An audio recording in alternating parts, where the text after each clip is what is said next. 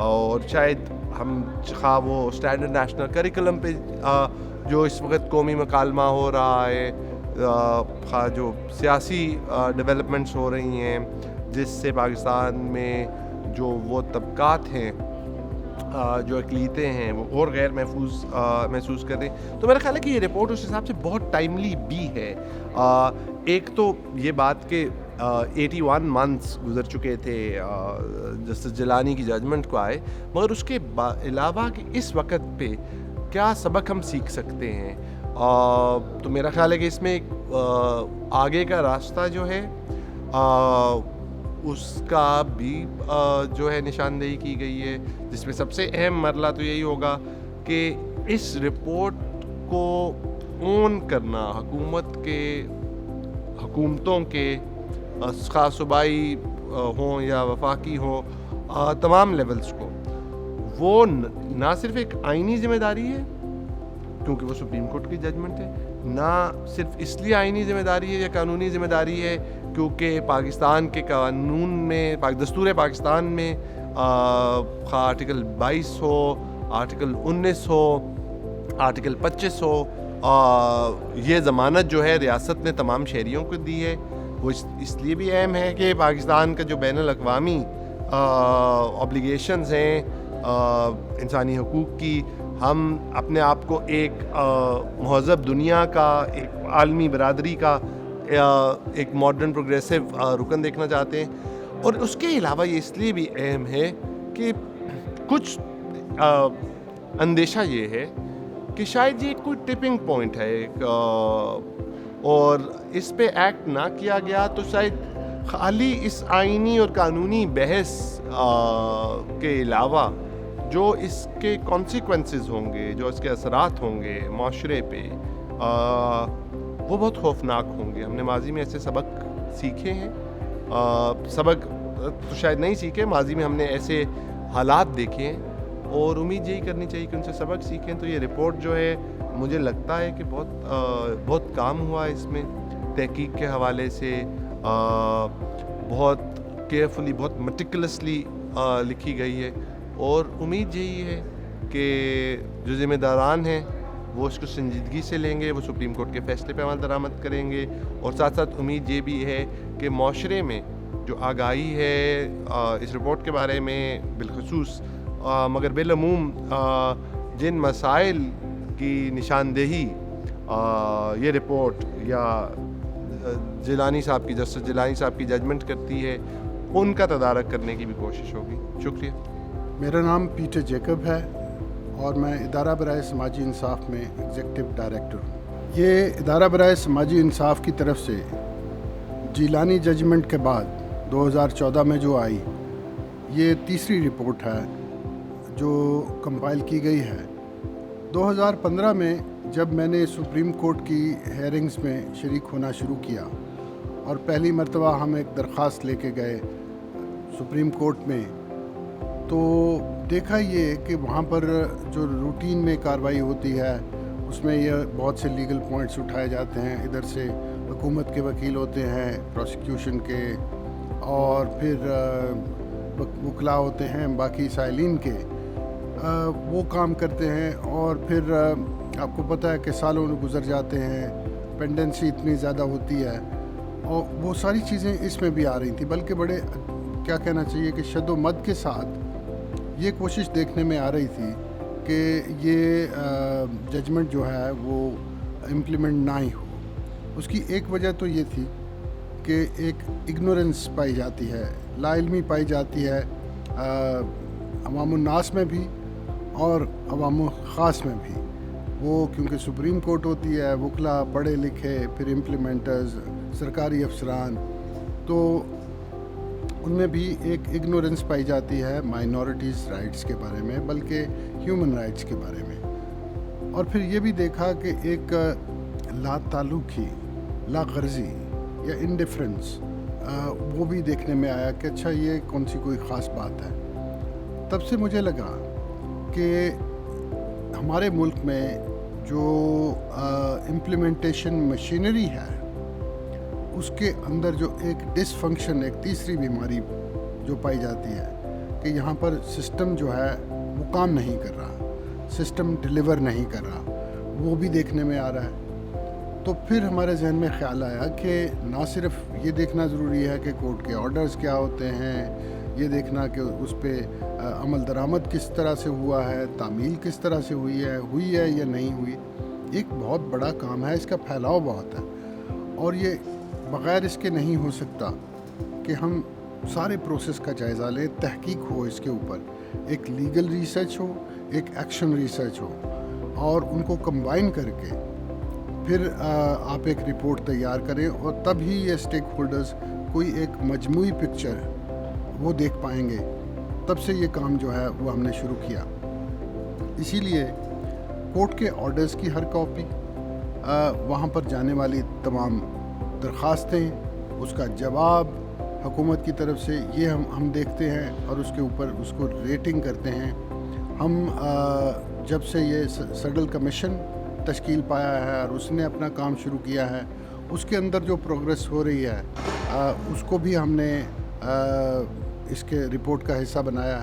اور پھر یہ بھی کہ عدالت میں کچھ دعویٰ کیا گیا کہ ہم نے یہ عمل درآمد کیا ہے. مثال کے طور پر جو آپ کوٹا کے اوپر اسٹیٹمنٹ کچھ اور کہتی ہے اور حالات کچھ اور ہیں. کچھ سائلین ہیں وہ درخواستیں لے کے آتے ہیں, اس سے بھی حقائق کی معلومات ملتی ہیں. تو پھر اس طرح سے اس سارے پروسیس کو دیکھنے کے لیے ہم نے اپنا ٹائم جو ہے وہ بچا کے رکھا کہ اس کو ضرور ایک وقفے کے بعد ریگولر انٹرولز کے ساتھ اس کو کیا جائے.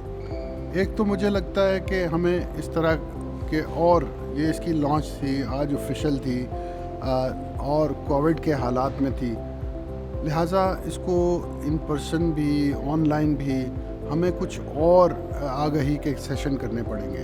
آج مجھے یہ بڑا ایک شدت سے احساس ہو رہا تھا کہ ہمیں زیادہ لوگوں کو ریچ آؤٹ کرنا ہے. اور دوسرا مجھے اس بات کا احساس ہوا کہ ہمیں دنیا میں اور جگہ پر کچھ جو کمیشن جیسے اسپیشل کمیشنز بنے ہوئے ہیں مختلف, اور ایکول اپرچونٹی کمیشن ہیں, ہیومن رائٹس کمیشن ہیں, ان کی کارکردگی کو بھی دیکھنا ہوگا, اور شاید ہمارے یہاں پر رائے عامہ تیار کرنے کے لیے, کیونکہ مایوسی کی خبریں بہت ہیں, ہمیں وے فارورڈ بھی ڈھونڈنا ہے. تو میرا خیال ہے کہ وہ کام بھی ہمیں ساتھ ساتھ کرنا پڑے گا. اب وہ چاہے ریگولر رپورٹس کے, اب یہ سال 2 سال بعد رپورٹ ہوتی ہے, ہمیں شاید 6 مہینے بعد بھی ایک رپورٹ جاری کرنی پڑے. اور خاص طور پر اگر اعلیٰ عدالتیں, خاص طور پر سپریم کورٹ کا بینچ, وہ اگر اس میں رہنمائی اور حوصلہ افزائی کرے تو ہم ریگولر رپورٹس بھی دینے کے لیے تیار ہیں جو کہ انڈیپینڈنٹ ہوگی. کچھ تو سائلین کی طرف سے ان کے پاس آتی ہیں, کچھ سیڈل کمیشن اور سرکاری جواب ہوتے ہیں. تو ایک سول سوسائٹی رپورٹ بھی کورٹ میں جانا شروع ہو جائے.